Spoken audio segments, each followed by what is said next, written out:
ഭാരതത്തിന്റെ വീരപുത്രൻ സ്വാമി വിവേകാനന്ദൻ ലോകത്തോട് മുഴുവനായിട്ട് പറഞ്ഞു.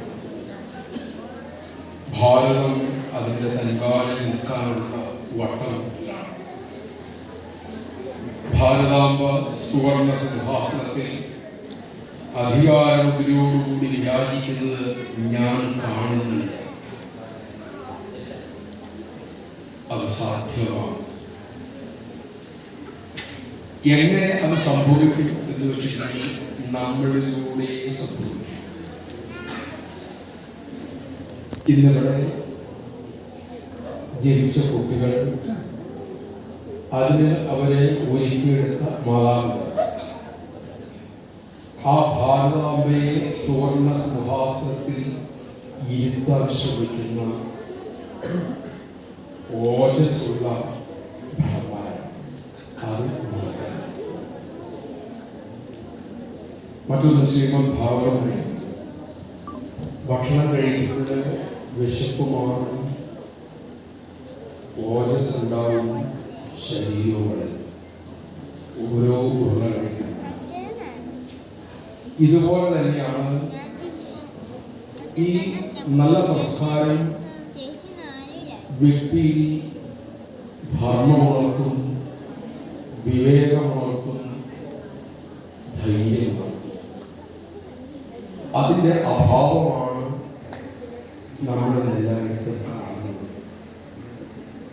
ഇവിടെ ഇരിക്കുന്ന മാതാപിതാക്കളെ സംബന്ധിച്ചിടത്തോളം അവരിന്ന് ഏറ്റവും കൂടുതൽ നേരിടുന്ന പ്രശ്നം കുട്ടികളും മൊബൈലും തമ്മിലുള്ളതാണ്.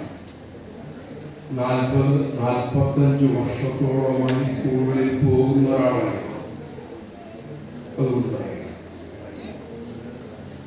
വേണ്ടാത്തത് കാണാതിരിക്കാനും വേണ്ടയിടത്ത് സമയം ഉപയോഗിക്കാനുള്ള കരുത്ത് അവരിൽ ഉണ്ടാകണമെങ്കിൽ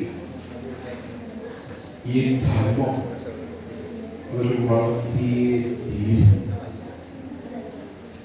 രണ്ട് കാര്യം പറയുന്നത്. ഒന്ന്, ഈ മഠത്തില് ഭഗവാൻ ഒരുക്കി കൊടുത്ത വഴി ഒരുക്കി കൊടുത്ത ഈ മഹാസമ്പത്ത് ജ്ഞാനനിധി കിട്ടിയ മുതിർന്ന കുട്ടികൾ നിങ്ങൾക്ക് കിട്ടിയ ധനം സൂക്ഷിക്കണം, ആചരിച്ച് അനുസാരിക്കണം.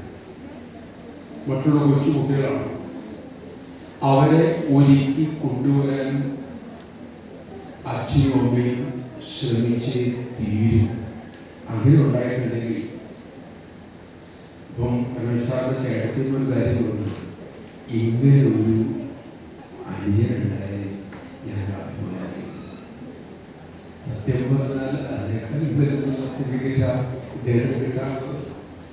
നിങ്ങളെ കുറിച്ച് അച്ഛനും അമ്മയും നാടും ഈ ഒരു വാക്ക് പറയുമ്പോഴാണ് നിങ്ങളുടെ ജീവിതത്തെ അനുഭവക്കുക, നമ്മുടെ ജീവിതത്തെ അനുഭവക്കുക. അതുകൊണ്ട് എന്നും ഈ പാതയിലൂടെ പോകാൻ ശ്രമിക്കുക.